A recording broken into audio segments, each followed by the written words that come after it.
is there something in the economic policy making process in India that you would change?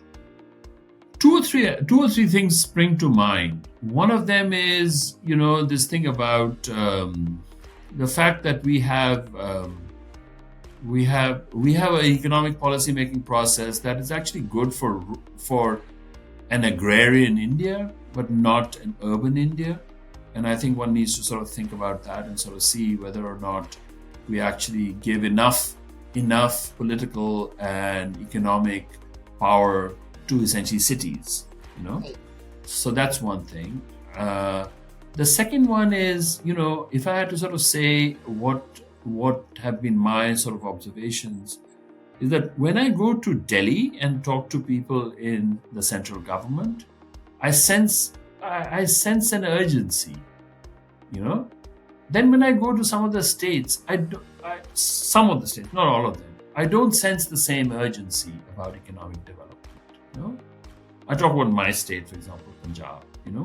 I don't sense it. So I think that's the other part. How does one get this sense of urgency? My own sense of it is that it's not the job of the central government to somehow export this urgency onto the states. I mean, it should try to just maintain that urgency thing. On the other hand, I think it would be a good strategy to allow states that actually do have an urgency to be able to act on it and move ahead, So kind of like the way that China, ended up having this thing along the coast, you have much faster development. In India, it won't be along the coast. It'll be much more related to the quality of governance in the states and so on. But I think that should be freed up.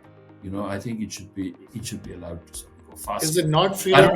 Is your sense that it's not? Because you do see states like Karnataka and Tamil Nadu today that are really it seems like at the cutting edge of that technological piece and manufacturing, sort of higher tech manufacturing, etc. So I do sense this sense of competition. Of course, in a class of 30, you'll never have 30 equally motivated at the same time students. So it's natural to have differences, of course. But I think the question you're raising is how do you make sure that there's urgency and motivation even in the states that are lagging behind? At the same time, encouraging the ones that are saying, hey, listen, let me go free. But the ones that are going free, is your sense that they're being pulled back? So I believe that they could go faster. So I believe that there is that there are elements in our governance. I don't know the details of this, but I know that that you actually do have elements in the governance that actually hold back some of the states that are doing well. It's very hard to push a state to go faster. I think so. I don't think that, but it appears to be easier in India to hold back a state that wants to go faster.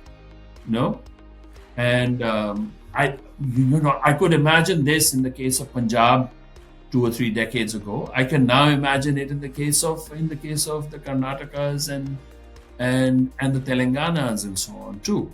And I'm not saying that they're not doing well. They're doing very well. What I'm saying is, again, it goes back to the same thing. If India as a whole is to grow at 9-10%, then some of these states will have to grow at 15%. At 15, 13, right? 15%. That's right.